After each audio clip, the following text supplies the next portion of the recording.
Welcome to our first international LGBT youth community forum. So tonight we have a great opportunity to talk to some incredible LGBT activists from around the world and some incredible young LGBT activists from here in Ireland. Before we do that, I'll have to do the obligatory housekeeping, which is where the fire escapes are. So the first one is where you came in, the stairs down there. There's another one just to my right at the very back. There's another fire escape here, and then there's one just behind the speakers here. We also have 2 rows of no photograph seats just at the very back there, you can notice. They're for young people who don't particularly want to be photographed. If you're sitting there and you do want to be photographed, that's okay too, you don't have to move. The hashtag for tonight's proceedings is LGBT Youth 2013. So if you want to tweet about tonight's event, please do. We'd be delighted. Jury's starting already. Thank you. So yeah, I think that's all the kind of business. So maybe just to explain to you how we got here tonight. So overall, we're here for a couple of reasons. The first one is that this has belonged to his 10th birthday. We've been working to support LGBT young people for 10 years now, and we wanted to do something to mark that anniversary. But rather than just have a party, and we're all about parties, we thought we wanted to do something that had a bit of kind of substance to it as well. So that was one thing. The other thing that was happening was that obviously Ireland presently holds the presidency of the EU, so that presented an advocacy opportunity to us, and we thought we might as well use that. And then the third reason why we're here tonight is that over the last sort of 6 or 8 months, a bit more maybe, a consultation process has been happening throughout Europe with young people. It's called the Structured Dialogue Process. And through that process, young people were asked about social inclusion. And again, through that process, LGBT young people emerged as one of the most socially excluded groups across Europe. So between all of that, we decided that we tried to put together a conference, and the main conference is happening tomorrow in Croke Park.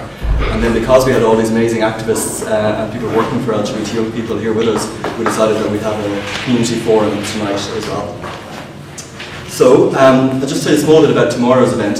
So tomorrow we're bringing together the representatives of the Irish Government, the European Commission, the Council of Europe, we're here tonight already, the European Youth Forum, Peter is here with us, IGLIO and ILGA, and as together with a lot of Irish activists and people working with LGBT young people. The idea basically is to try to develop a new vision for LGBT young people in Ireland, but also across Europe as well.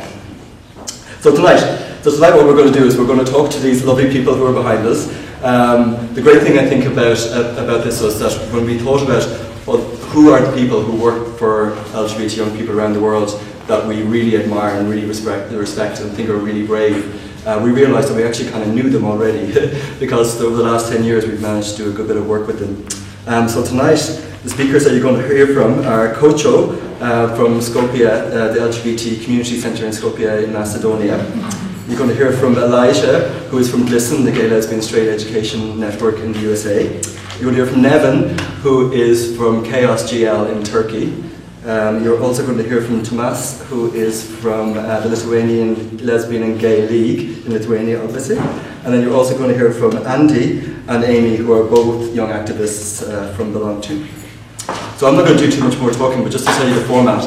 So what we're going to do is we're going to ask each person to speak for just about 5 or 7 minutes about their own work and what they think are the burning issues for LGBT young people today. And then after that, we're going to open it up to you to ask questions. And in total, I think we'll probably be here for about an hour or so. Is that okay? Brilliant. Thanks, Amelia. So who's first up? Elijah, you're first up. Oh, I am? Yes. So I'm just going to introduce you properly. Is that okay? Okay. So I'm going to introduce Elijah. Elijah, we're enormous fans of Elijah. She's Executive Director of GLSEN, an organisation known worldwide as an innovative leader in education, youth development and civil rights. GLSEN is particularly known for combating homophobic and transphobic bullying in school. Elijah herself has crafted advocacy strategies that have won bipartisan support in America for LGBT young people. Our connection to Elijah is that we've known her now for I think 4 years in total. We've worked together on a number of international projects, including the development of the first global guide to tackle homophobic bullying with UNESCO. And from next month on, I think we'll probably be doing some more work together as well. So over to you, Elijah. All right. Should I take this mic? Or can you hear all right? Yeah. Okay, good. No, good. Well, okay, so I'm here first. I just want to say it's a great privilege, actually, to be here. I feel I'm visiting a very important dialogue within Europe, and I hope bringing some useful perspective from the United States. So thank you for the opportunity to be here. I flew in this morning, so I'm a little less articulate than I might be, so please bear with me. But just to say, so GLSEN, the Gay, Lesbian, Straight Education Network, was founded in the United States 23 years ago at a time when homosexuality was actually illegal in many states in the United States, and at a time when people basically didn't believe that there was such a thing as LGBT youth. So how could you exist to deal with them in schools? GLSEN was created by parents and students and teachers who came together because they wanted to end the bias and violence directed at LGBT people in primary and secondary education. And over time, we've sort of gone stage by stage through various battles that have been a combination of advocacy and program delivery in schools through, yes, LGBT youth exist, to, yes, LGBT youth exist, and the answer to their problems is not for them to be closeted and hide, but to be accepted for who they are, to a point now where in many schools we actually have schools coming to us to say, we'd like your help in addressing the issues that are so prevalent in our schools across the country. It has been an incredible evolution.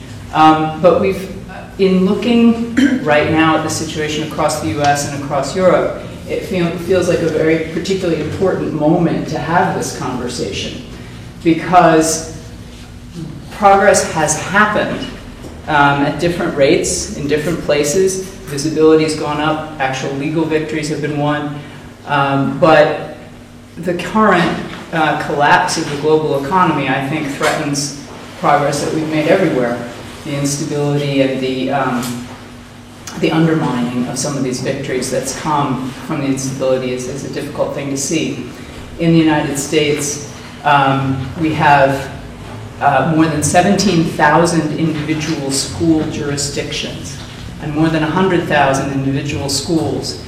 And they're governed by laws that vary widely. And in fact, in the United States, LGBT people have no rights at the national level at all, other than the right to serve in the US military. So we deal with an incredible patchwork of local legal authority, but a bedrock, I think, at this point, and what gives me hope, is a bedrock of cultural change, in as much as today, as opposed to 10 years ago, 84% of Americans between the ages of 19 and 28, 84%, support the full equality of LGBT people. We haven't won any of the rights yet, but among the youth whom we serve and who are becoming voters and legislators tomorrow, we have a good base of support. So there's much more. I don't want to take up too much time. We have amazing people to hear from, but I look forward to learning about both the opportunities and the challenges being faced. Certainly, while we have challenges in New York City today, we've had terrible violence recently, even in my hometown. I'm not in Macedonia or Lithuania or Turkey in terms of the cultural situation. And I do hope that from this conference and from other dialogue going on, that we'll figure out ways to lend each other leverage and ideas.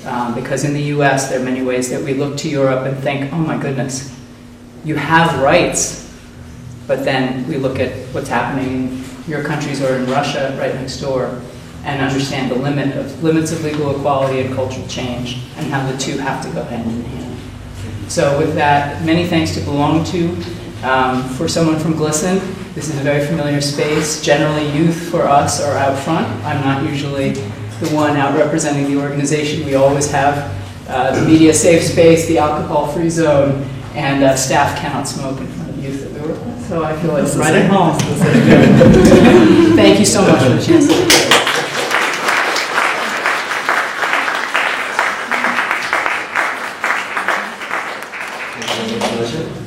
Kocho, I'm going to go to you next, if that's okay. I want to introduce you first, if that's okay. So Kocho is the Program Director at the LGBTI Support Centre in Skopje, Macedonia. Kocho has been an LGBT activist for over a decade now, and is also a columnist and a script writer. He's also an artist. At the moment, the LGBTI Community Centre in Skopje is the only public community space for LGBTI people in the Balkans, public space as far as I know. And also they're beginning to do some really interesting work around working to develop gay-straight alliances and teacher training. Our connection to Kocho is that we actually managed to spend a really lovely month together last year as part of the US State Department LGBT Leaders Program, and I've seen him dance to country music in Texas. It's quite a sight to be. Hopefully we'll see some of that later on as well. So over to you, Kocho. Thank you, Michael. First I want to thank you for this opportunity that I will have to learn on this conference from all over the world. I now know where that all comes on the country dancing and everything when I came to Dublin and Ireland. It was familiar. The LGBTI Support Center is working mainly in two directions. One is the advocacy and lobbying for LGBT rights in general, and then is the community program, which is pretty much developed through support groups. We have transgender support group, we have lesbian and feminist support group, parents of LGBT people support group, and gay support group, and we are working with the youth. Actually Macedonia is a very conservative and closed society, which started to open in the beginning of the 2000 and first 5 years, and then we got unfortunately right-wing conservative Demo-Christian party empowered, which is still empowered, which have started a public homophobic campaign run by the representatives of the state institutions, which is making the situation a bit difficult for LGBT people, especially for LGBT youth. They are not encouraged to report bullying, for example. There is very little opportunities for them to work on their support with each other. So what I think it is very good that have happened in these years with the right-wing government is introduction of the life skills curriculum in the schools. First it was only in the primary schools, now it is also in the high schools. And what is good in the curriculum is that there is a part where it is explained about sexual orientation, gender identity, different kind of communities and everything, which is very correct curriculum. But the challenge is how to implement this. Because it is facultative, it is not obligatory for the teachers. It is the master teachers in the class should work with this, but because it is not obligatory, they are avoiding this part of the curriculum. We have one organization with cooperation with others, they have done a research, and it is good that the teachers, the parents and the students are supporting introduction, even the sexual education curriculum. But the teachers are saying maybe 80% of them don't feel that they are prepared to talk about those things. We cannot put all the blame to the teachers because they are not teaching this. Nobody actually it is like pro form, only for the form, you know, introduction of the curriculum. The Ministry of Education never have done trainings for the teachers how to approach to the students, how to teach these things, how to approach to LGBT students. There is a systematic failure. It's not about the teachers that they are not teaching this. Another challenge, I think, is establishing of these gay-straight alliances in the schools. Actually, the administration in the school, we have one case now, one member that is coming to the LGBTI center. We work with people above 16 years, because the age of consent in Macedonia is 16 for everybody. And she's coming to our center, and she's trying to make a gay-straight alliance for something like the baby club in the school. And answer from the administration was that in that way she will offense the feelings of the religious students. So now we started process of communicating with the school. It is good that we have this Center for Psychologic and Crisis Action, which was, it is formed from the people from the Psychology Institute on the university. And we find out that they don't talk to us, really, the schools, not honestly, but to these psychologists and Crisis Action Center, they're talking to them. They have enough credibility for them. So they're talking. So we started to work with them. They are now working with 3 schools in Skopje, in the capital, where they are, beside the actions towards LGBT cases of LGBT students, they are working, if there is a case of someone being bullied, if it is reported, they start to work with the student, with the school, and with the family, especially with the class where the student is. So we started to work with them. It is very on the beginning. It is, we will see how it will develop.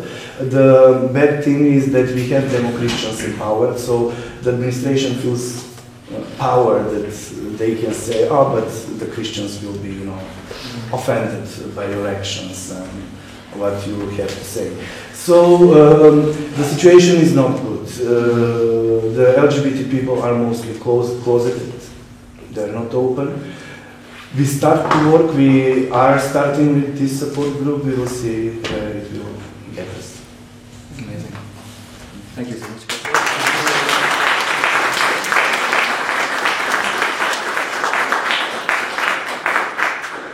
So I'm going to go to Nevin next, if that's okay. This is the first time we've met Nevin in person, although our colleague Gillian has spent some time with Nevin in Ankara at a conference a while ago. I've been chatting on Gay Romeo for a while.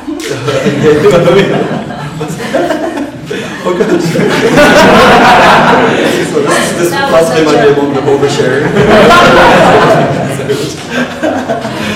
No, but Nevin, we've been a huge fan of Nevin's work for years, and we've talked on Skype a number of times as well. Of course, Nevin's from Turkey, and I suppose we're all very well aware of what's happening in Turkey at the moment in terms of the police crackdown on protesters and all of that as well. So we're happy if you want to talk about that as well. Nevin is from Chaos GL, which is an amazing LGBT organisation, not just in Turkey, but also has kind of a regional remit as well. And Nevin also coordinates a regional grouping of LGBT organisations that goes from the Middle East into the Balkans. Is that correct? Yeah. So Nevin, I'll pass it over to you. Sure. And North Africa and the Caucasus, so it's 4 regions that we try to coordinate at CAUS. But now that I was not nervous, you made me nervous after that introduction. Sorry.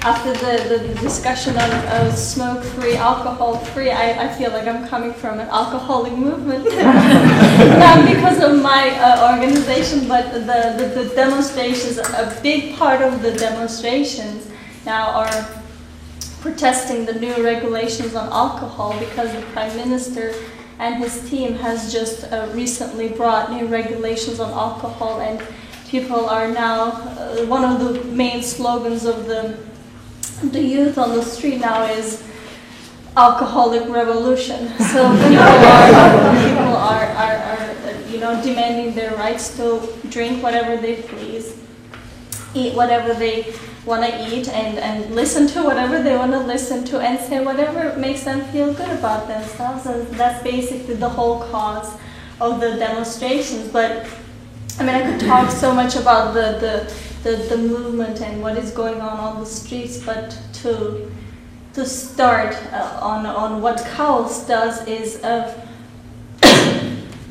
Kaos literally means chaos in Turkish, and we aim to create chaos in the country, and chaos not in a way people refer to it in a negative way, but chaos is in a very primitive version of what Earth looked like, whatever, how many millions of years ago, but we vision a world where there's no hierarchy between any living being. So that's where the name is coming from, in case you were wondering. That is chaos.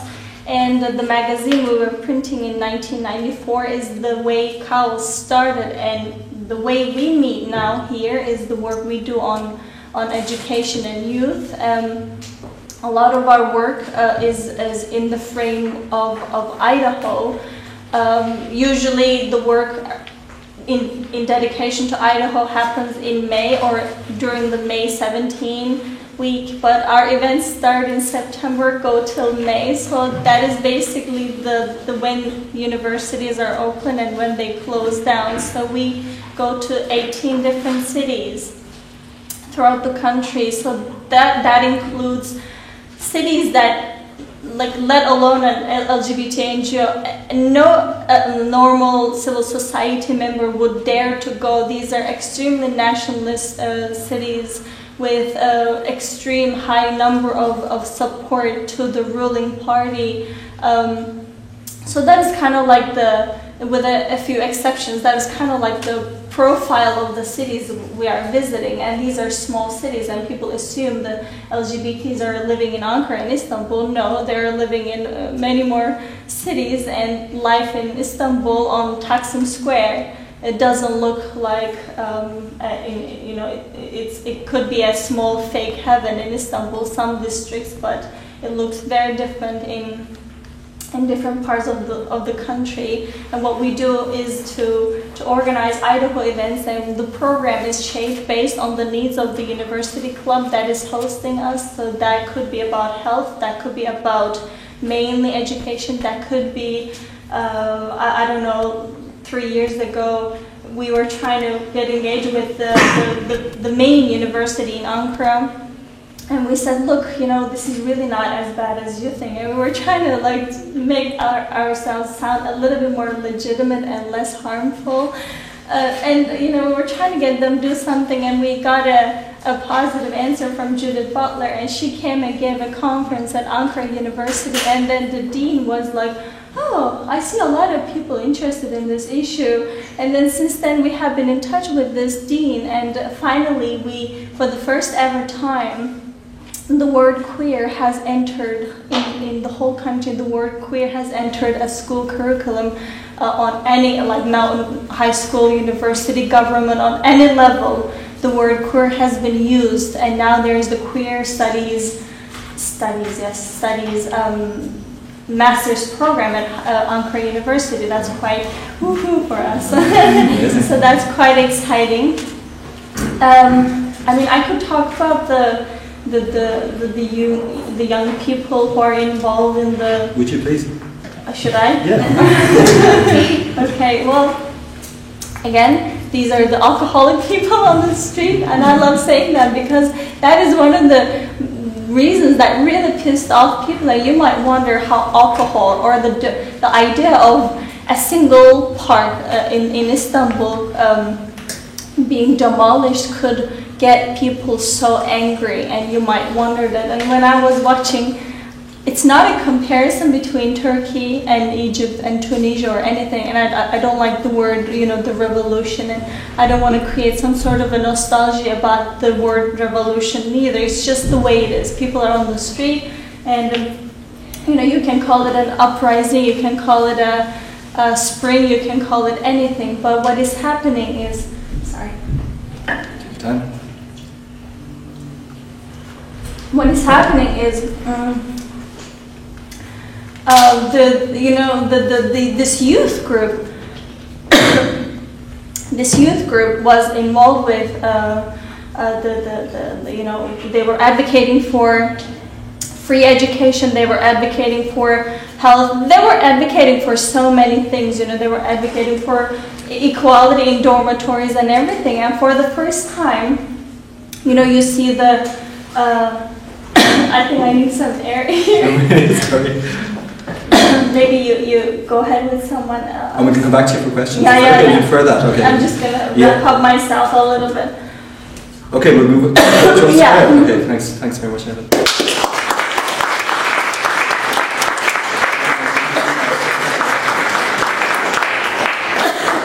Thank you very much. That's fascinating.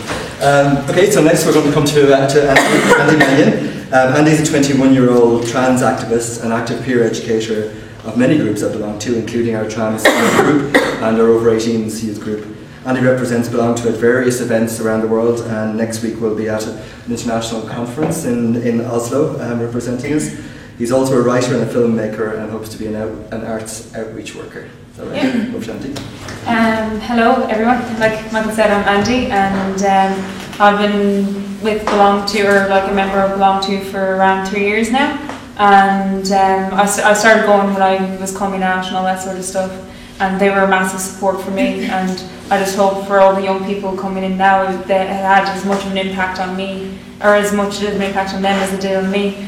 But a lot of my work, or the things that I do with Belong to, revolve around Individuality, which is a group for trans young people, and for all sorts of identities go to it, from the traditional side of the spectrum to everything in between. And I also want to say I apologise if I talk too fast, because I tend to ramble. But yeah, like we've done a lot. We've become very productive the last few years and all that sort of stuff. And what I've noticed the most, like Individuality has probably changed the most of all the groups that I've noticed in the last few years.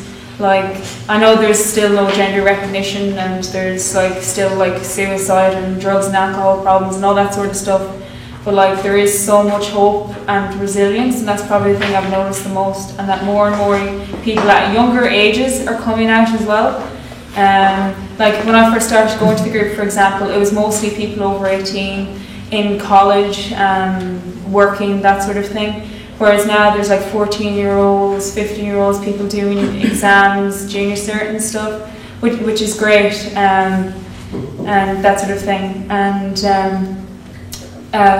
then just like that just shows that there actually is a need. It's great that there's more people coming out, but it just shows that there is a need for more services to be there, and for more people to be aware of the fact that there are trans young people. And even within the trans community itself, as well as the LGBT community, it's forgotten that there are trans young people, that they even exist. Another campaign we're working on at the moment is a gender recognition campaign that Belong to are spearheading itself to be a part of everything else that is going on to have proper gender recognition legislation within this country. And a big thing that other organisations are doing, which is completely valid, is concentrating on the forced divorce elements of the proposed legislation.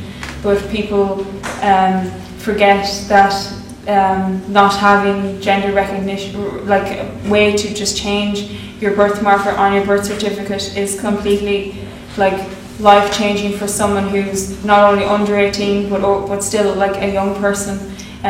It affects like the type of school you go to, because in an Irish context, schools are gender segregated, and not just like for PE or for certain so-called gendered subjects, like you go to a boys' school or a girls' school, or even like uniforms is a big problem. Like I even noticed within Individuality, it's happened a number of times that people find it so difficult to wear a uniform they're being forced to wear that they won't even go to school. And stuff like that, which is terrible. Like that shouldn't happen. Well, I don't think there should be uniforms at all, but that's another story for another day. Or school, but that's another day.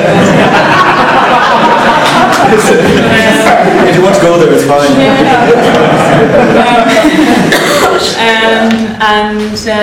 Another big thing is like people have the misconception that giving gender recognition to people under 18 will mean that there'll be loads of children getting sexual reassignment surgery. They're two completely different things. To be able to have your true gender recognised on your birth certificate, to be able to go into a boys' ward in a hospital or something like that, then to be able to like access hormones and surgery and that sort of thing, which is important as well. It's just that you need like, they're two completely different things. Medical consent is a completely different thing to your own determination on who you are and what you feel. So I think that's just another like aspect of what individuality try to to just show the world, that it's like not just all about the things you see in the tabloids like every other day, that it's about like actually just who you are. And I think Amy said this to me earlier on, that it's the same as being, I'm like paraphrasing now, but it's the same as like would you say you were like, it was like there was you already know what you are, even though, you know, you said earlier on. You know what you are even before you're 18. Before you. But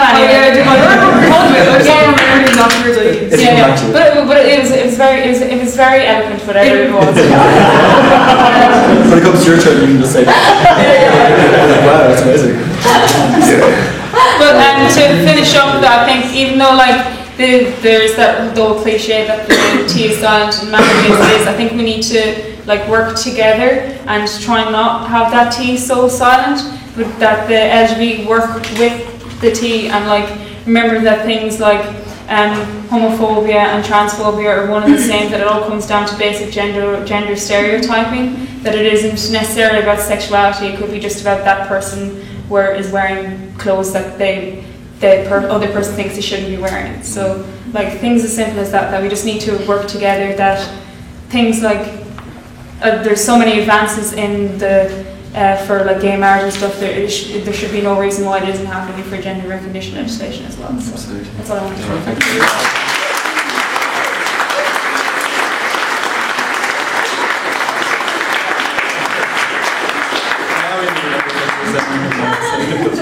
Sorry, I forgot to say at the very beginning, and Andy reminded me. When we're finished talking, we're going to show you a short film that we made for the 10th birthday of Belong To. It's been made by Aoife, Hugh and Zlata, who are here in the room. I think hopefully they'll get to stay to see it as well, but Andy features in it. So now I'm going to go to Tomas, who is from Lithuania. It's in the Lithuanian Gay League. He manages the communications for the organisation. I know that at the moment the Lithuanian Gay League, Gay Lesbian League, excuse me, are working very heavily on putting together Baltic Pride in July, which is a huge event, and I suppose if anybody who follows LGBT activism will know a lot of stuff has happened there over the years. Tomas's master's thesis, also very interestingly, was a comparative analysis between the LGBT rights movement in Lithuania and in Ireland, because the two countries share an awful lot in common in terms of religion and population size and all those things. So over to you, Tomas. So thank you very much. It's my honor of being here, and I just love seeing all those inspirational people being here at school. So I always feel quite comfortable speaking about LGBT youth issues coming from the environment where this category simply does not exist. Because sadly, Lithuania is one of the countries where the so-called homosexual propaganda law is in place. And we have this nasty law on the protection of the minors against the detrimental effects of public information, which was adopted in 2010. And this law contains two very naughty provisions, let's put it that way. The first one says that all the information to the minors is prohibited which promotes sexual relations. And the second one is the provision which prohibits information to the minors which expresses the contempt to the form of a family which is established in the Constitution and the Civil Code. And of course, there is needless to say that there is no legal recognition of same-sex relationships in the Lithuanian legal system. And basically, any information to the LGBT youth about the issues of sexual orientation, which of course involves the relationships and sexual things as well, sexual education is considered as prohibited and not suitable. So what kind of practical effect this kind of legislation has is that the civil society organizations are technically barred from working with LGBT youth. And the second one is that young LGBT people are like barred from access to the information which would empower them to live up their sexual orientation, gender identity, and gender expression. And of course, this one is not only one concern which we have, but there is also the general approach of the whole system. It's like a wall of silence, because, for example, speaking about the sexual education, we don't have any official sexual curriculum confirmed by the Ministry of Education. We had one prior to 2007, but that one identified homosexuality as a perversion, and it was like heavily criticized by the civil society, so basically they repealed it, and now there is none. And of course, the ministry claims that some kind of sexual orientation is going on in the schools, but nobody knows who is providing it and what we are telling to the people. And of course, speaking about the bullying, there is no kind of strategy, like combating strategy, no like codes of conduct or anything like this. And taking the statistics of the World Health Organization, Lithuania has the second worst rate of suicide among young people aged between 15 and 19 in the world, only after Sri Lanka. And of course, there is no connection established that, like, come on, there could be some bullying going on which is related to the homophobic or transphobic motives, and you have to do something. And nobody gives the idea that, like, yeah, address the bullying, the suicide rates will go down. And basically, the world of this wall of silence is frustrating, let's put it that way. And we got this, the results published by the Fundamental Rights Agency on May 17th about the prevalence of discrimination against LGBT people across Europe, and in many categories, surprise, surprise, Lithuania is the worst among the European Union countries and Croatia.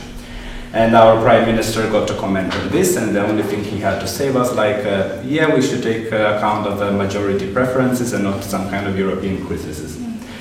And when I was reviewing this data, I started to cry, because when you live, I live in the capital, and the capital is automatically like something different. Like, you have more open people, you live in a nice bubble, you work in the LGBT office, but still you're, you know, in a suit, you go to speak with nice politicians, they promise nice things, but nothing is happening.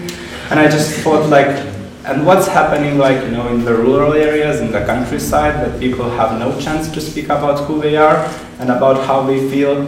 And it was really frustrating, and like eye-opening that there is a lot of work to be done and a lot of things to engage in. And the things we work with within the organization, of course, this very formal lobbying activities and like organizing big scale events such as the Baltic Pride. And this is not very community-based working, but it's like still very important things to do, because like, as the Baltic Pride is the current burning issue of our organization, it's like the main aim of it is to like increase public visibility. And people usually, the general discourse in Lithuania is like, yeah, it's okay to be gay, but just don't demonstrate it. Like, do whatever you want behind the closed doors, and it's fine. But the major opposition which is going against the Baltic Pride at the moment, like, very clearly indicates that the visibility is the first step of breaking the wall of silence. And if you get people to speak about it, which the Baltic Pride does pretty much a lot, and like every single day on the press we have some articles which are maybe negative, positive, or whatever, but they are still there. And people who are there, like in very isolated areas, in like rural areas, they can at least know that we are not alone. And I always like wonder what kind of message do I send when I come to some international audience like this, and I brag like, oh look, my country is so bad, like we're so poor, help us, or something like this. But it's like very good that I can inform you how we are doing, and I'm also very happy that I can hear some positive examples, because it motivates a lot. And thank you again for providing me the opportunity to be here, and I'm more than happy to share with you.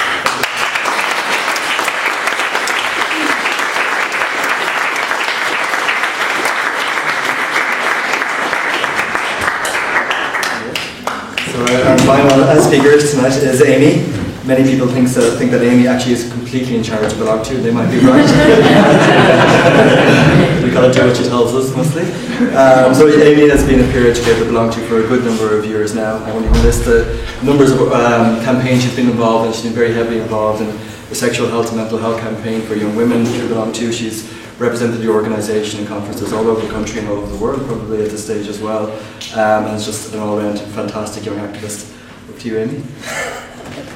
The thing that Andy and I were speaking about just before I started, it was about knowing yourself before you're allowed to do things legally, such as like someone can know how to drive when they're about 14, but it doesn't mean that they can legally drive.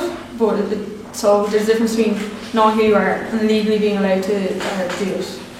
I think that's what it was? Yeah, that's quite I'm not sure if it's wrong. I didn't know what I was going to talk about before I got up here. And everyone else has talked about all the work that they've done. So I think I want to talk about why these people are doing that work, because if you're not in the sector, you might not know exactly how things are affecting the young people.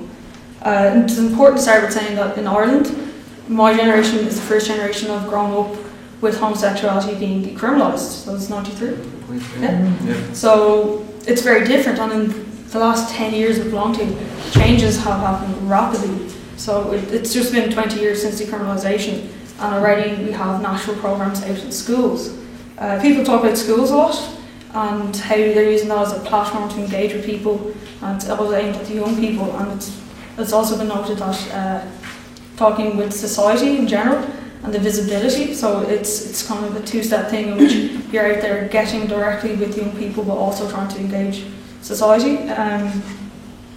And the most important thing really is just reminding people that it's the main problems would be high levels of self-harm and suicide, or drug use, dropping out of school from bullying and stuff.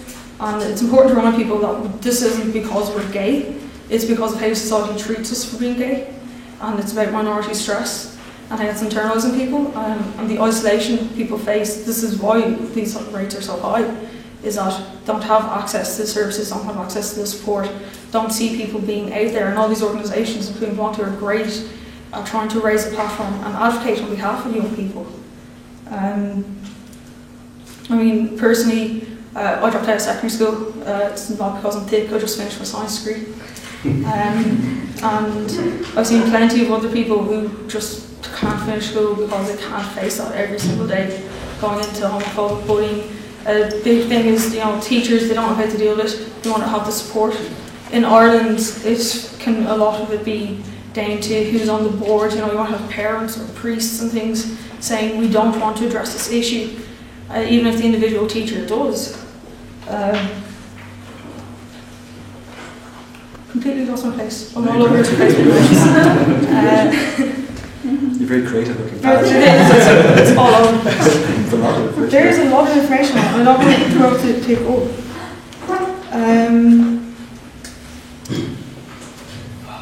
Take your time. So what I was saying was the things I've seen. I dropped out of school when I went back, and I attended the funerals of my friends who passed away, who killed themselves because I couldn't stand the homophobic bullying.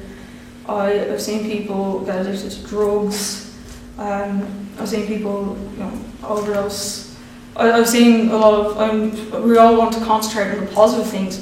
I'm just reminding people that it's still happening and still there, and the work is needed. And it's very important, even in Ireland and developed countries. But you'll also hear it's almost a little bit repetitive what we're all saying, because the problems are widespread, and it's the same problem facing all of us as a gay community. We're almost international in that the minority stress and how society is dealing with and stuff is the same. I'm going to be quiet now. That's great. Thank you very much.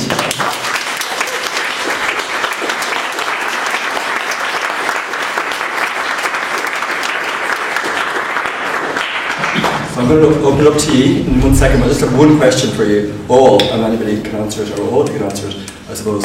But the year before last, Ban Ki-moon, the UN General Secretary, described homophobic bullying as a grave violation of human rights.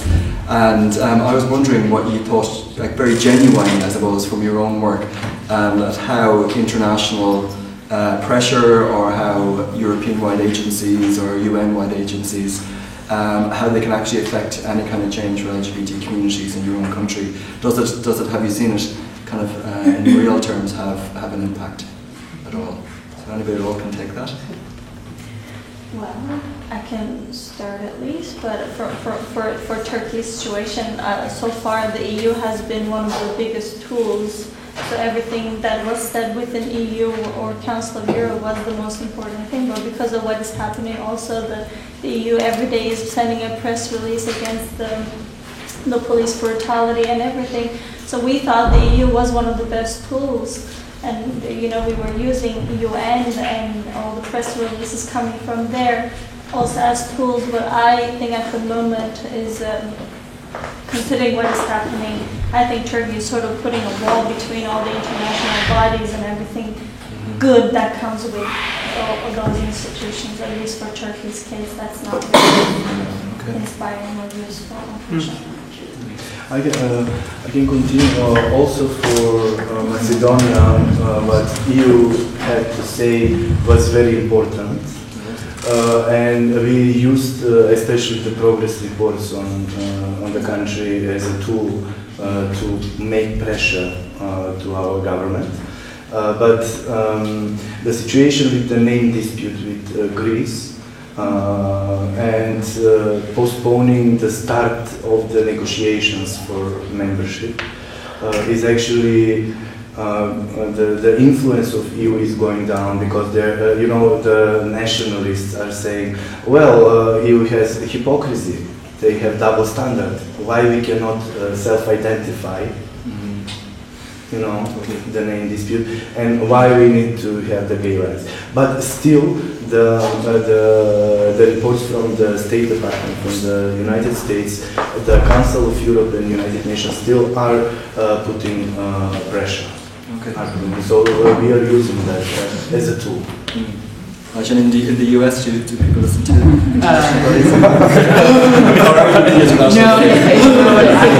I come from a country where we have elected members of our government who think that the United Nations is Obama's plot to take away everyone's assault rifles. That's why the UN exists. But what I think, literally, there are elected members of government in the United States who say that the UN is a shadow government that is going to take over the United States, take away the rights of our citizens, and take away our guns, literally on the floor of our Congress.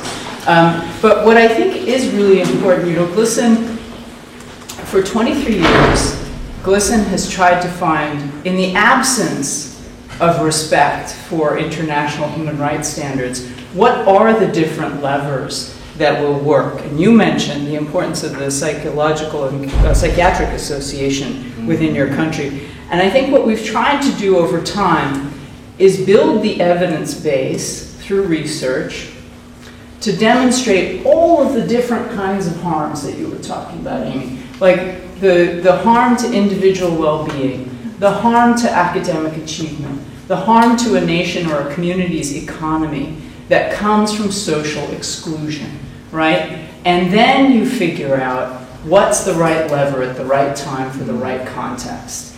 And that's been a really evolving. There was a long period of time where no one in the US had heard of GLSEN, and that was important to us because we did our work through, in the 90s particularly, no one wanted to have LGBT people in schools because, as you know, we were considered a danger to young people. So our job was to connect with these school professionals, and we were coming from the school professional community, counselors, teachers, and youth themselves who saw what was going on and wanted to see it change. So looking for the American Psychiatric Association has been a huge ally of ours for years, and they published the materials. Or the Legal Guide to LGBT Issues in Schools was published by the National School Boards Association, because professional youth workers, you find the professional youth workers who understand what's going on and care about it. I am very interested to learn more about both the usefulness and the limits of these international standards, because I think we now work with, so within the United States, we work with about more than 4,000 gay straight alliances across the country. We do teacher training on a large scale, but that's come through these other authorizing agencies. And that shifts in different cultural contexts. Then we work with organizations from China to South Africa to Chile and Mexico who use different levers at different moments. So I think for all of us in this space, how do we develop the evidence base that allows us to speak to our allies outside the movement in ways that opens that door and lets us begin to build the presence that will change people's minds. In case of our experience, the funny part of it is like we are the member of European Union already for 10 years. And the EU does actually help. It comes when the house is on fire and the roof is burning, so it puts a lot of water on it and then says, yeah, you can clean yourself afterwards.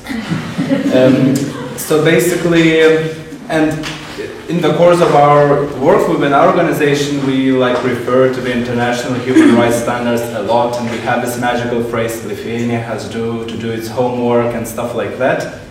But usually it generates a big backlash, it's perceived as something which is trying to be imposed on this traditional, unique society, and we have to protect ourselves against that.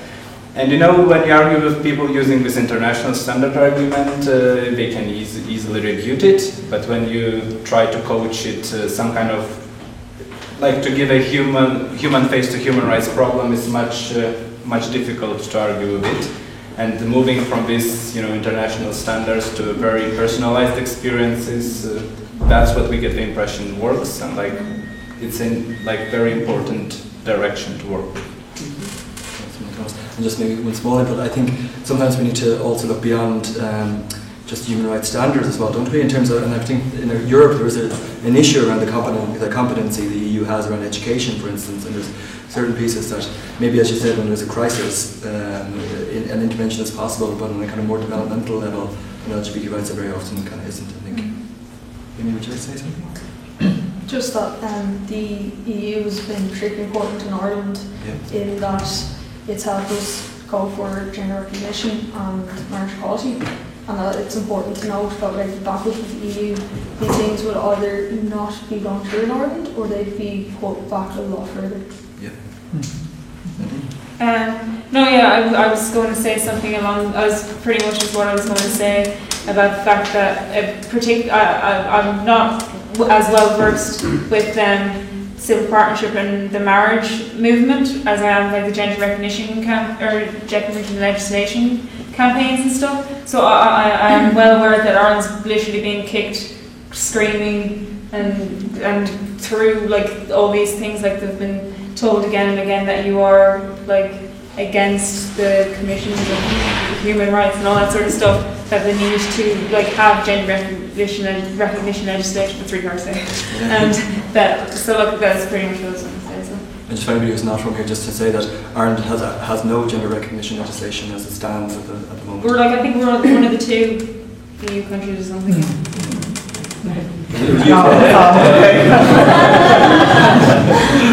Bottom of the pile again. Just wanted to add something about the reports that come from the US, from the State Department, is that every year we also try to use the progress report and you try to use every section that comes with it. But I was having a discussion with some people from the US Embassy, and they were like, why don't you use our reports too? And then I was saying, the approval rates of the US, anything that comes from the US, I don't want to be the agent of the US in this country. And I said, I'm just not going to use anything that comes from the State Department, because it's going to do more damage to me than it does good.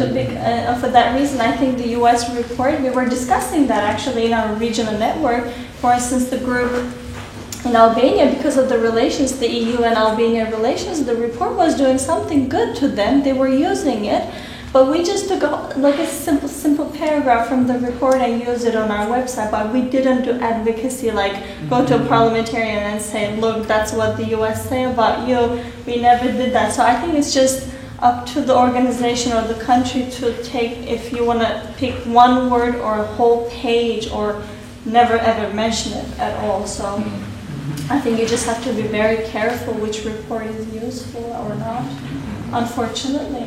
Yeah, that makes sense. Okay, I think I'll open it up to everybody else if that's okay. Do we need microphones down there? Do we have microphones down there? No, I'm sure we're small enough room. I'm sure we can hear everybody. But anybody, and actually, just to suggest, if you're asking a question, maybe you'll ask questions that everybody on the panel could answer. If that's okay. Okay, does anybody have a question? Yes, we can't really see down there, by the way, just to let you know. So. One of the things that's been mentioned quite a lot is about the importance of training teachers, because that's where all the young people are, within schools at some point.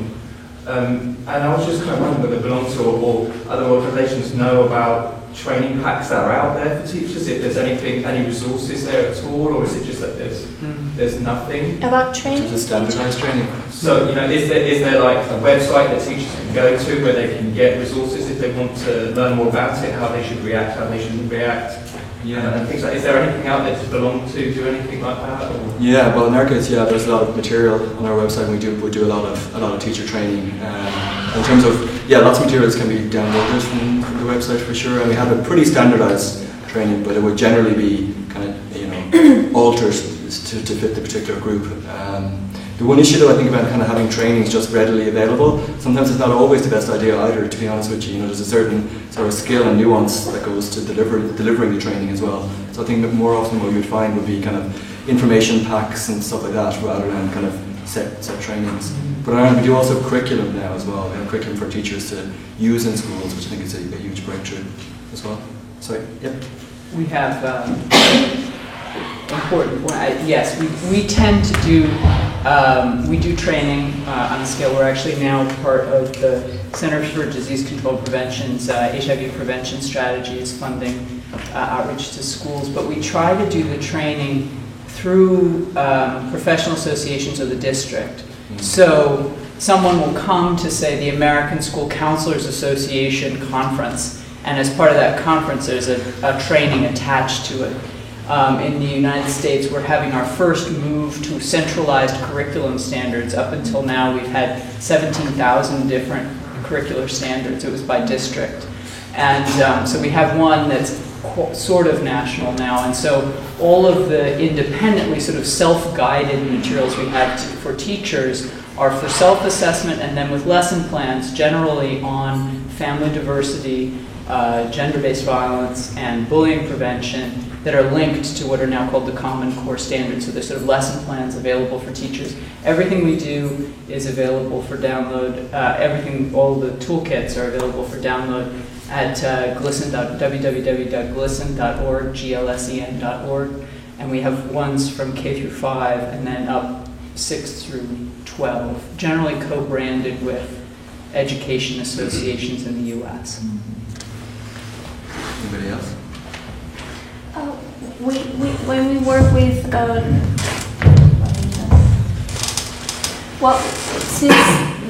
since we can't work with anybody but university students, the ones who are under 18, it's quite hard for us to reach any kind of violation. So the best way to do that is to reach the teacher, because they kind of are really good with all the violations that they have caused so far. So the best way is to reach those teachers. And people say law is too important to leave it up to lawyers, or politics are too important to leave it up to politicians. And we realize that's the same thing with teachers. It's just too important to leave it all up to them. And they tell it in a really, as if nothing happened.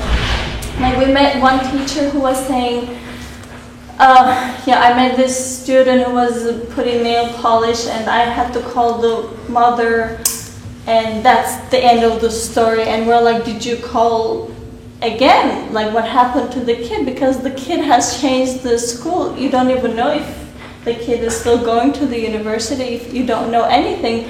So basically our contact with teachers is very off the record, and we have meetings with teachers or education unionists who are working in the field. But we're not only talking about what students are going through, but we're also encouraging them to ask the question, why are we always searching for students who are LGBTs, why don't we search for LGBT colleagues? So that also would help us to do a much better job in the field, because we always forget that LGBTs can be teachers, and teachers can be LGBTs and all that. So that's what I had. Great, thank you, Nevin. Anybody else have a question? Peter.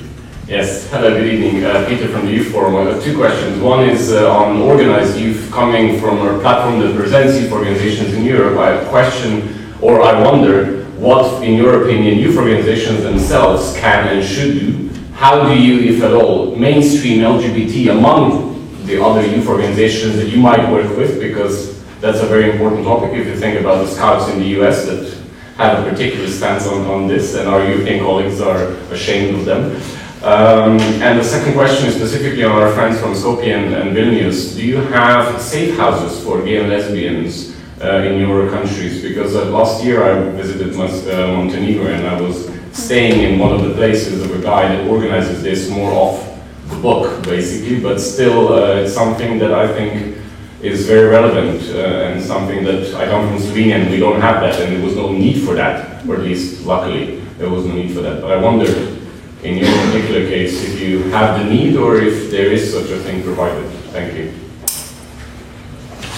Okay, I will go for it. We don't have safe houses. There is one now that one organization, LGBT United Macedonia, has opened it. I haven't been there, and I don't know how it is situated, but until now we didn't have. And we didn't have a need. I mean, probably there was, but there was no reports.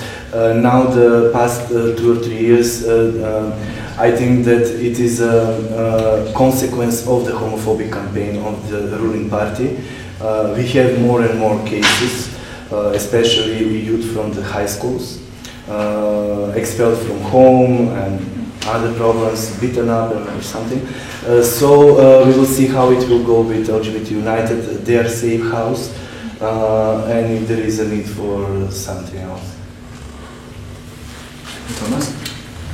Yeah, about the safe houses, answer is no. And actually the LGBT Community Center, which we established in the premises of our office, is also very recent. It's only 2005. Yes, so it's 8 years only like this, and it changed a lot because at least there is a reference point where people can come and like meet. There is a library, there is some nice stuff to do there.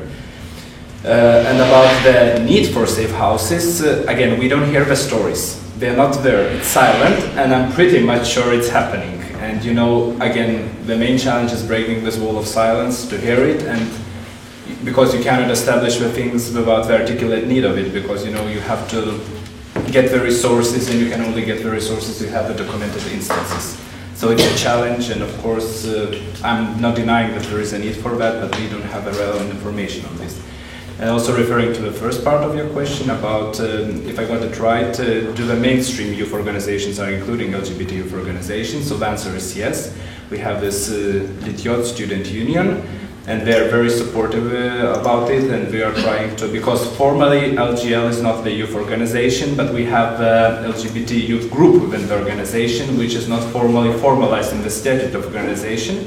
And we are going through this process of changing the statute, and basically because of the request and advice by this Lityot thing, we are like including, formalizing the groups so that can the youth group within the LGL could become a formal member of the, so this all this legal limbo. And the support is like great. Our organization belongs to the broader coalition of NGOs, which the Lityot is one of the members as well, and like the support, the cooperation is going on is absolutely cool.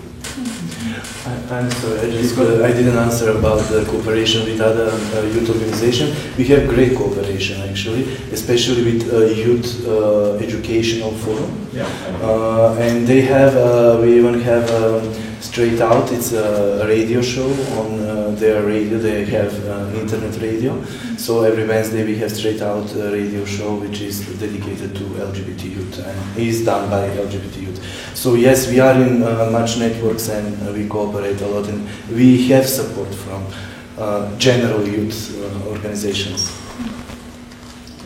I would just say in the U.S. that the partnership between LGBT and more mainstream youth organizations actually was an absolute key.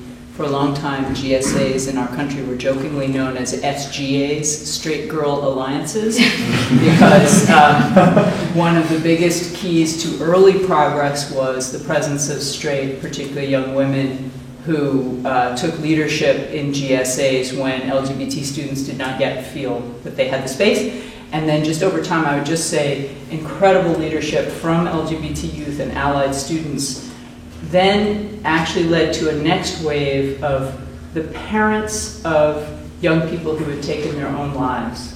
So I think there was this sort of slingshot to then, when parents who had lost children to suicide became willing, really within the last 4 years in the United States, to say that their child had taken their own life because of struggling with their sexuality, that created a whole new set of voices that was incredibly, incredibly powerful and important for reaching groups like, I actually sit on a board with the head of the Boy Scouts, which is ironic with the Girl Scouts. Girl Scouts are amazing, and other mainstream groups, but they've been absolutely critical. You say here, like that, just on the scouting front, I mean, Scouting Ireland have been really excellent in LGBT issues and continue to be so. Do you want to say anything about this? Belong to Run Stand Up. It's just nice big posters in the back. It goes out into all schools, all secondary schools and youth services. It's very important to engage with mainstream youth services. Most homophobic bullying doesn't come from gay people, so education to straight people is one of the most important things when getting allies. And also, it's so important that there is that gay space and that there's not complete dissemination. The gay space is got rid of because it's isolation that is the problem. So interacting with other young gay people is one of those helpful things to young gay people. Thanks so much. Andy? Yeah, Okay. Sorry, if you want to ask a question, you put your hand up really high. Oh, I think that's Scott. Scott, yeah. First of all, thank you very much to our international guests for coming to Dublin for this. It's a great privilege to listen to you. My question is to do with LGBT youth and personal safety. Probably most people know of the 18-year-old young Frenchman, Clément Méric, who tragically died recently in Paris. As young LGBT youth come out, and especially in certain areas, whether it's in Europe or in the US, where it might be slightly more dangerous for them to do so, are there programs in place, whether it's in Ireland or in Europe or in the US, that can let LGBT youth know how to deal with dangerous situations? In other words, can they protect themselves from potentially being at risk? Coach, you look like you want to answer that too?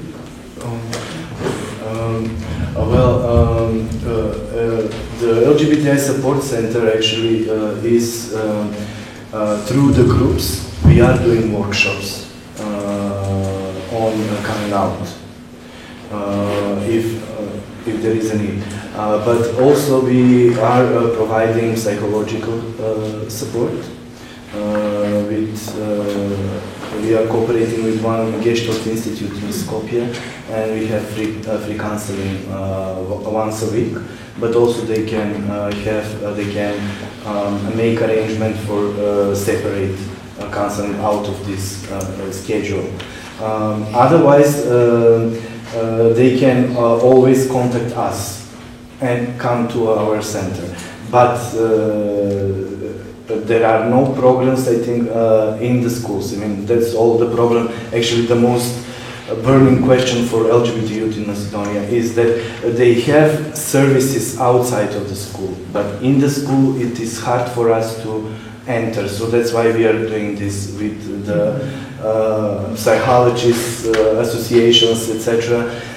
It is all by the smaller door going in, like sexual education. was introduced by NGO. It is an initiative of NGOs and UNICEF through a life skills curriculum. Life skills is for society, democracy, civil society, all different things, and in that we have on sexual orientation. So we are all in the schools. We don't have anything. It is hard to enter in the system of the state.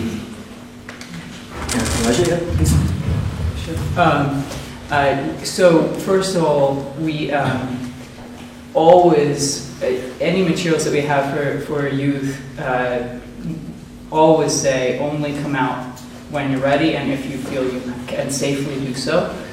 The other thing we do is that we have a campaign going right now called the Safe Space Campaign. For many years, one of GLSEN's most popular resources was just a safe space sticker that a school professional would put up in their office or on their door to say this is a safe space for LGBT people. We made that about 6 years ago, we made that into a kit. So it's a poster and stickers and then something for the professional. What happens? You put this up, a young person comes to you, what do you then do?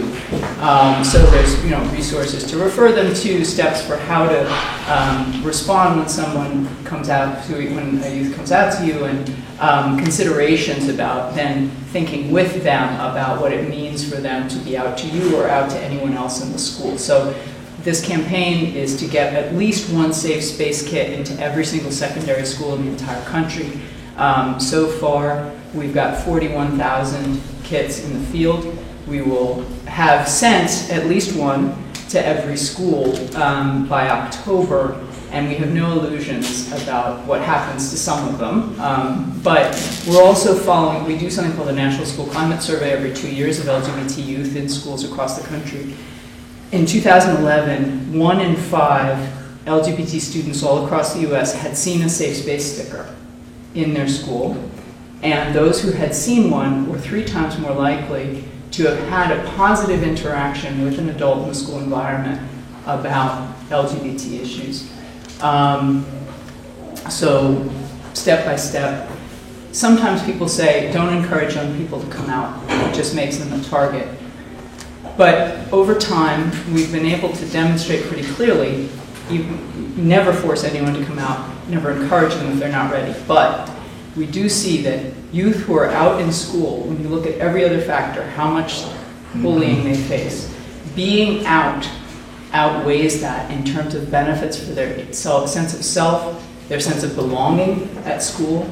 Even if they are more of a target, being able to be themselves is a huge factor in their well-being and success, even if they are identified for people who feel negatively about it. I'll mention that to Elijah's last point, because I think it's really important. I think we're almost, it's not in our control to stop young people coming out at much younger ages and much greater numbers than has ever happened before. We now have the youngest ever out population, I think, and that's a kind of a global movement. So it's almost like we just almost have to go with it and make it as safe as possible. But the other part of that is that Irish research would show that the most difficult mental health period for a young person is between knowing and coming out. So between kind of knowing and telling, and that generally still corresponds to most of secondary school, unfortunately, where 75% of Irish kids still stay in while they're in school. And exactly as Elijah is saying, if you look at the young people who do come out, their mental health absolutely does improve. Again, it's not around telling young people to come out or forcing them to come out, but it's also around realising that coming out, generally speaking, is a better experience than staying in for teenagers. Yeah. On the state level, there are so no positive measures whatsoever, but there are some good examples of action because of the need. So once there is this youth hotline of self-support or whatever, so people can pick up a phone and call the young psychologist to ask about and speak about their problems. And we got the representatives of this hotline coming in the office and saying, we have a lot of calls from LGBT youth, and we generally don't know how to speak with them. Could you give us advice? And we organized a workshop, and it was really very effective. And actually, they even trained one member of our board, and now she's volunteering on this hotline. Of course, she cannot get all the calls coming from LGBT people, but at least some of them. And it's really beneficial. And it was, this mutual cooperation, and people know where to refer and where to ask for help, and providing advice is always very enriching.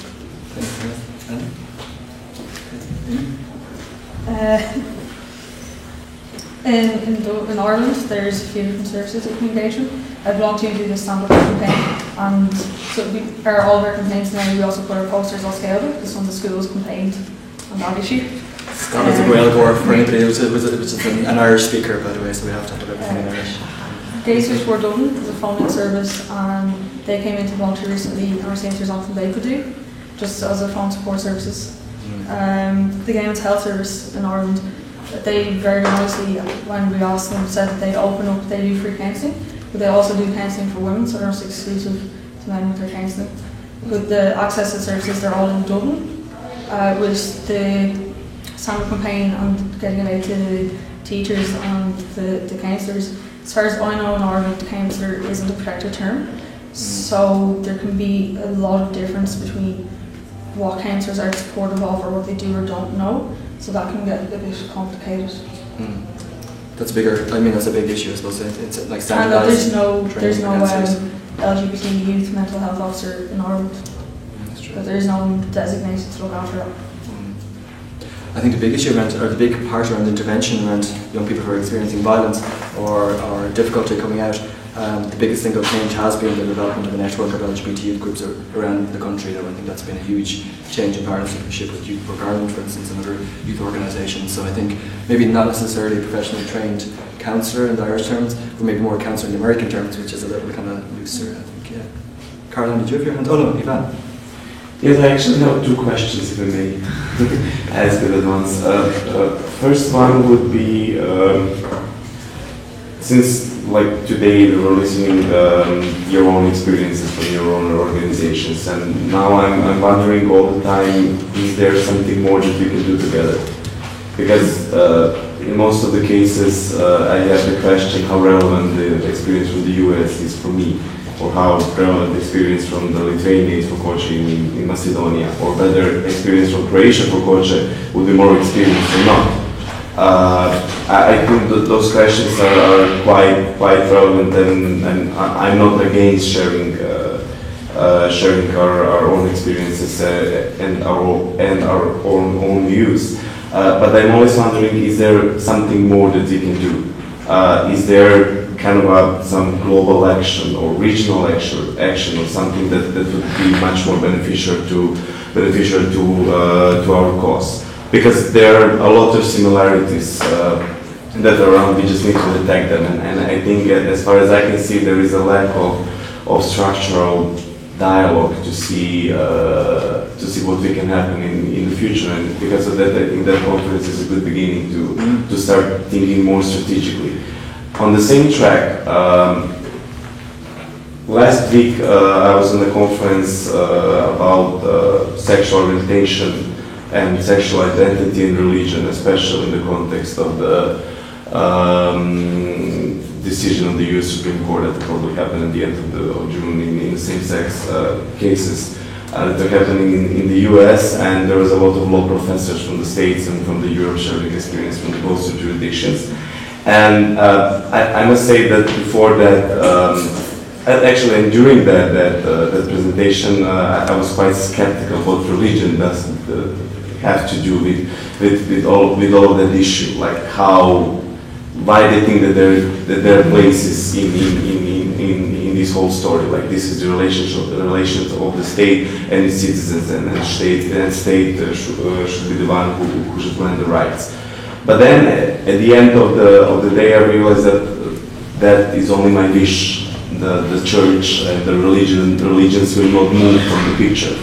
My question is, since you're all working with LGBT issues for numerous years, I'm just wondering, do you have any kind of strategies about inclusion or taking churches, religious organizations, and as stakeholders in addressing LGBT issues, especially in the context of social inclusion? Because one thing is talking about the rights, and we are not asking churches to grant us some rights, but completely other situation is talking about social inclusion. There is a part where they play a significant role. It depends from the country to country, but they play a significant role. not only to social inclusion, but to reduce of the hate crime rate and other issues. How to mobilize them? How to at least convince them to be silent, not to preach hate speech from the altar. Thank you. Never. Can I go to you? Do you want to go to you for this one? No, sorry, I'm going to just say as well that for years this has kind of been the elephant in the living room, as I say, in terms of our work on LGBT issues in Irish schools, because of the close position with the Catholic Church in Irish education as well. But Never. Well, coming from a Muslim country, that would be a good start probably, because Islam has one of the reputations which doesn't really like homosexuality and women and all that stuff. But well, what do? We don't really get involved in that issue, and we don't really have a section that promotes people to be both gay and Muslim. But I think what we do, to put it short, is to leave it up to the Muslim human rights defenders and Muslim feminists who defend the LGBT cause, because once you get involved in the issue, once you say, actually I'm not sick, and the only answer you get is actually you are sick, you don't really reach a certain level. So in that sense, what we do is to not get in any kind of fight with the Muslim community, because there are tons of them, the Islamic media, Islamic government, Islamic everything. So in that sense, I think it's very useful to get involved with religious human rights defenders and religious Muslims, because also including the people in Istanbul are not only secular people, they're also Muslim young women with headscarf, and one of them told me, she said, actually the world we wish for may not really be the same, the world we have in our utopias, but she said the oppression I'm fighting against is exactly the same with yours. So I think we kind of found the common ground to what we stand against, at least. So I, as a lesbian, may not really have so much in common with a Muslim young feminist in terms of our lifestyle, what we do, where we go. But in the end, we realized we really had so much more in common than we assumed so far, and that's one of the most inspiring things that happened on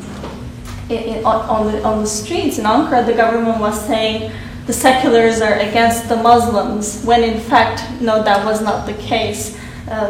People were basically claiming the right to practice authority over their bodies, and that includes both either having a headscarf or loving the person you want. And the funny thing about Turkey is that Turkey is the only Muslim country which still bans headscarves in school and state government buildings.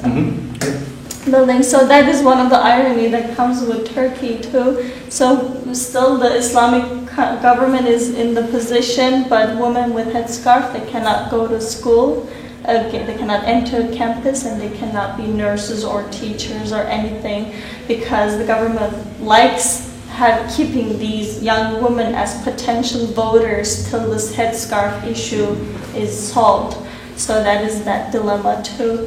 And that's a little change. So it sounds like a bigger movement brought different groups together. It did, without realizing it did. I mean, for the first time, the Kurdish people and Turkish people are demonstrating on the same street, and you could never imagine that ever happening.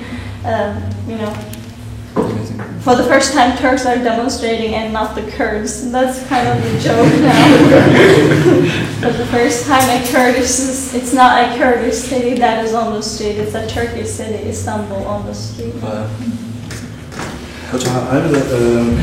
Macedonia is a multicultural and multi-religion country, so we have Orthodox, which are majority, we have Muslim minority, also Catholics, and they usually don't like each other. Probably they have competition among each other. The only time when they all get together was when they were having a joint statement against ruining of the traditional values, the families, and never to let them do something to us. So I don't see at this point any possibility to with the religious group to work something together, because they are in obvious synergy with the government.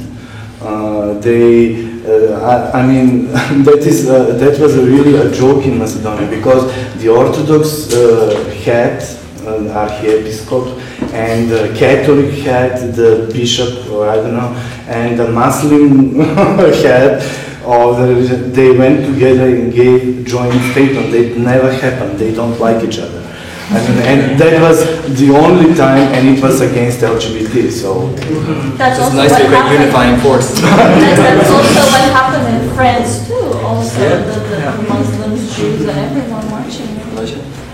I'm going to say that actually in the United States, that violence prevention provided significant common ground between LGBT groups and religious minorities in the country. For us, a tight focus on violence and safety allowed us to say, look, this is about behavior, not belief. You know, the words faggot and dyke are not part of any religious creed, and harassment and assault are crimes. And that's been a very good way to sort of end that conversation. I just wanted to mention that in terms of your larger question about coordination, I think that there is very important work for us to do. I fully agree that there are, it's probably not the content of what happens in a school or in a particular country, but perhaps some steps to how you build the evidence base and identify the right allies and pressure points in any given context that we could have important conversations around. And coming from the North American context, I think that for GLSEN, I think our role would be to figure out ways to channel the current energy around this at our government level into more useful, perhaps less public mechanisms for places where the United States government needs to understand what a liability it can be and be willing to act in less public ways to support, but I think that's possible. So those are both, I think, very important things for us to work on, and we're actually taking a delegation of about 18 different NGOs from all around the world to the Comparative Education World Congress in Buenos Aires at the end of the month to start conversation about what's working in China or South Africa or Chile or Mexico, Europe, to sort of think about what would be possible for regional responses. And just to add, I think that teachers' unions in some places are a source of important support for this. I might just add to that as well. But there are, like in Europe at least, there are very effective international NGOs like ILGA Europe or ICLEO or European Youth Forum, on sort of a policy basis. A lot of stuff is actually happening. Maybe what we're talking about is kind of more practical on the ground sharing of information. Can you be able to say anything? We'll move on to another question. Just like on the topic of religion and working with like religious organisations and stuff, I think we can kind of paint religious organisations with one brush and say they're all like homophobic and stuff. But I think in the college I went to, for a while I was the chairperson of the LGBT Society, and on the second week of September, the first year I was the chairperson. On the sign-up day, my sign-up desk was put in the middle of the Christian Society. I swear, this is 100% true. And the Muslim Society, I was put at the table, my table's right in the middle of two of them. And I thought at first it was a joke, but no, that's where I was signed up to have my sign-up desk. And at first I was just like, it's fine, it doesn't make a difference. And then the chairperson and the people that involved in the Christian and Muslim societies thought it was funny too, and we all spent the whole day with each other talking and everything. And then afterwards we met up, did functions together and all that sort of stuff throughout the year, and used the spaces in our college together and did projects together and stuff, which was great. That I think people can, organisations as a whole mightn't put their name towards these things, but I think just working on an individual basis, it's great that there are people out there willing to help, and that we should use those people that are willing to help. And just because someone's religious or ordained or whatever doesn't mean that they're actually they're as much of an ally as anyone else. just share that story. So. Okay, so I'm just kind of conscious after this, we're going to take one last question and then we're done. Yeah, I just think it's important to remember that there's a separation between religious people and religious organisations, and to leave the door open that people can come in, and as long as discussion is respectful, if they ever want to come in, to make sure the LGBT community is there and welcoming to have their own discussion. I think there was a question. Okay, I'll take 2 more questions. Okay, I'll take all of them. Okay, maybe not everybody needs to answer every one of these questions. A gay woman would have been a school too, okay.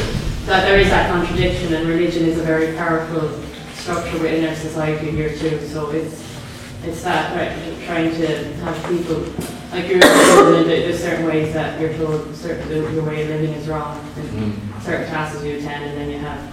So for teachers, their hands are tied as well. But from a way to move forward, they have to have that diversity and transparency to, have those alliances which are very effective and important, because like anybody that has ever been different with the bullying, or even if you're an atheist in this country, which I'm very proud of, is all part of, too, as being picked on as a minority. So the goal to move forward must be to not stand out anymore, to be more of an effectiveness within society, and that we get not just acceptance, but not to stand out anymore. You know what I mean? To get that goal, to be more. For it to be more the norm, one has to, definitely form those alliances. So for me, it's and you have to champion, because people's perceptions are that a gay woman's a certain way, a gay man is a certain way. So for us to get youth to champion their skills in science and engineering and all that stuff. So it's important they know they're gay, but then not to focus on it so much that about all the strengths and the good things that we can bring out of them. So society as a whole looks in and sees that there's all of that too, because that's how you change perception. That's how we'll become more blended in society. For me, my goal is to be more blended. I don't want to see any favours or anything I'm doing. I just want to be as strong and support.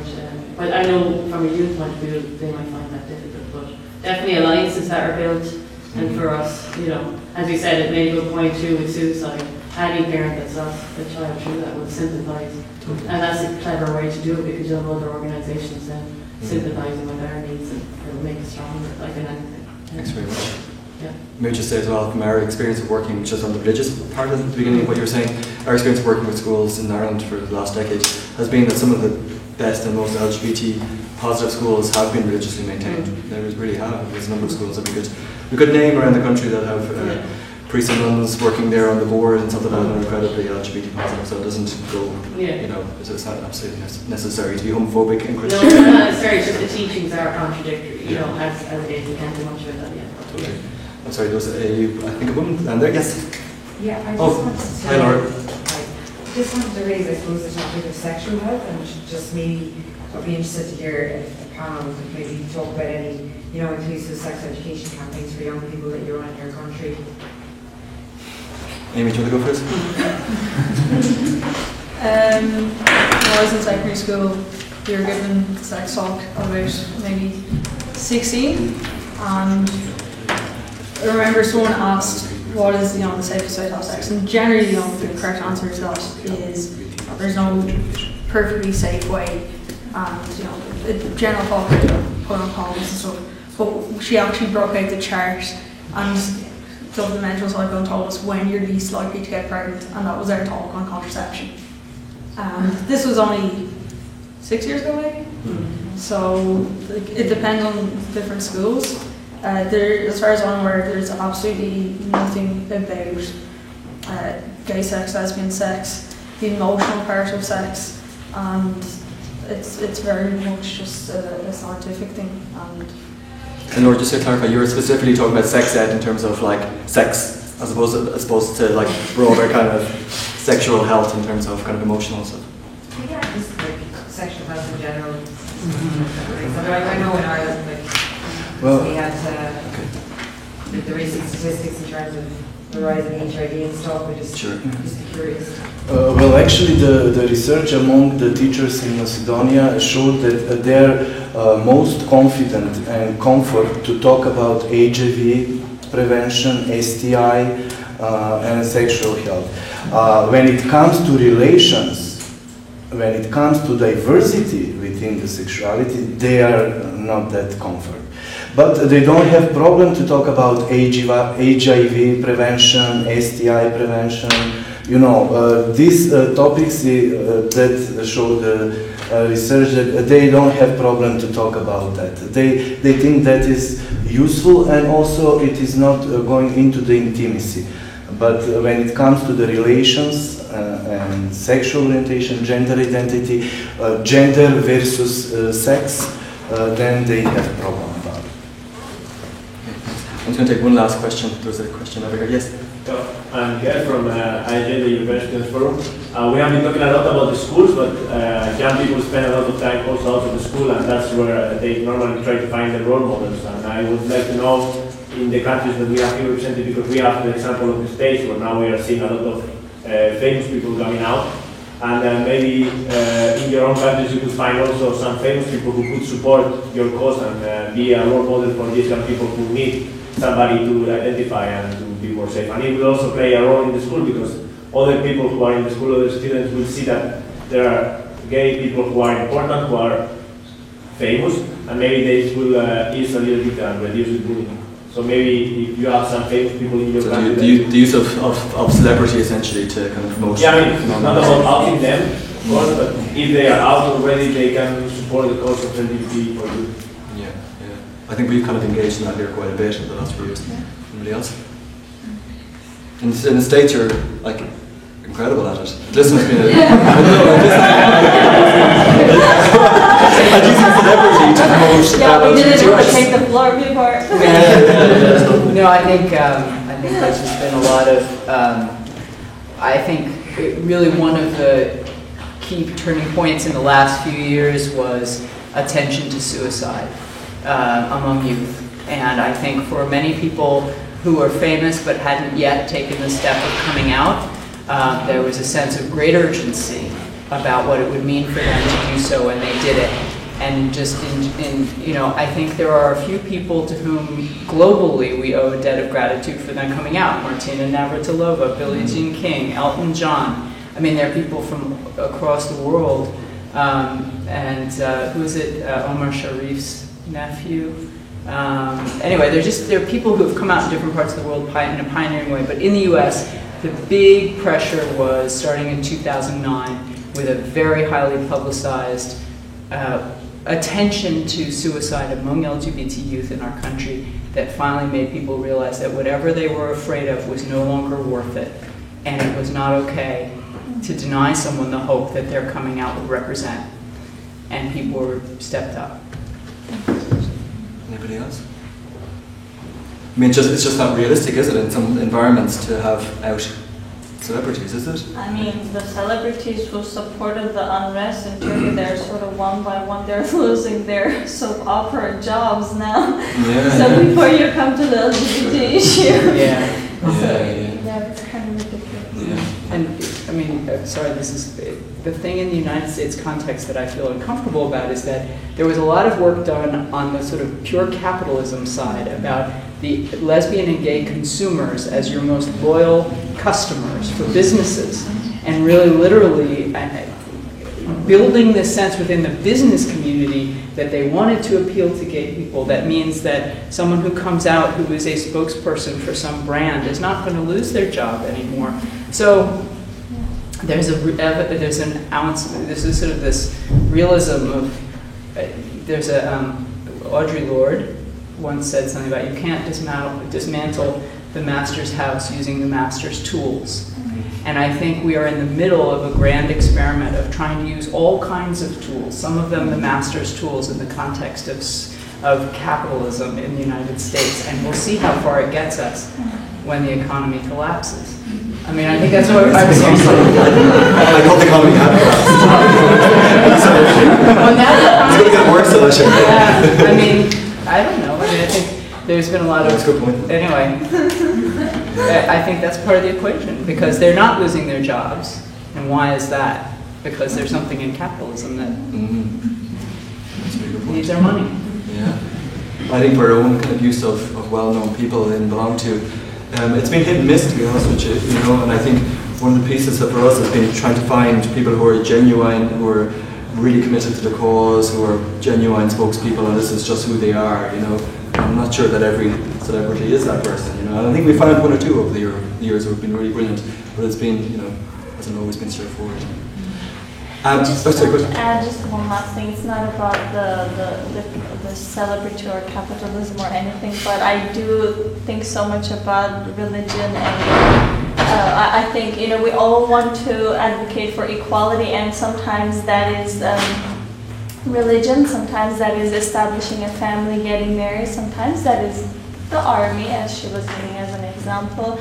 But I think one thing we should never forget, that yes, social inclusion and all those things, but I think we should always keep in mind like whose lives are being affected by us being involved in those three sections. That is something I always keep in mind when I become a family, as a lesbian family, whose life will be affected, like who's, or if I serve in the army, whose life will be affected by that decision. If I become a religious lesbian activist, whose life will be affected. Of course, everything affects, but I think these three things are the most easily used and manipulated and, you know, political things, I think, in the world, and I just wanted to draw special attention to that. Do you mean in a good way or a bad way? In a bad way. Okay. In a bad way.